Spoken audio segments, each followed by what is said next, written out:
மகளிர் உரிமை தொகை, கனவு இல்லம், விடியல் பயணம் போன்ற திராவிட மாடல் திட்டங்களை காப்பி அடிச்சு அதிமுக தேர்தல் அறிக்கையில வெளியிட்ட அவரு நம்முடைய தேர்தல் அறிக்கை பார்த்து காப்பி அடிச்சிட்டோம்னு புலம்புறார்.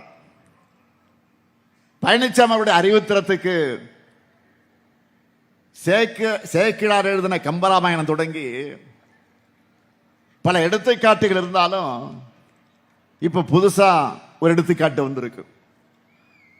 அவருக்கு எதை பற்றியும் புரிதல் கிடையாது, தொலைநோக்கு பார்வையும் இல்லை என்பதை தன்னுடைய உணர்வுகளால நிரூபிச்சுட்டு இருக்கிறார்.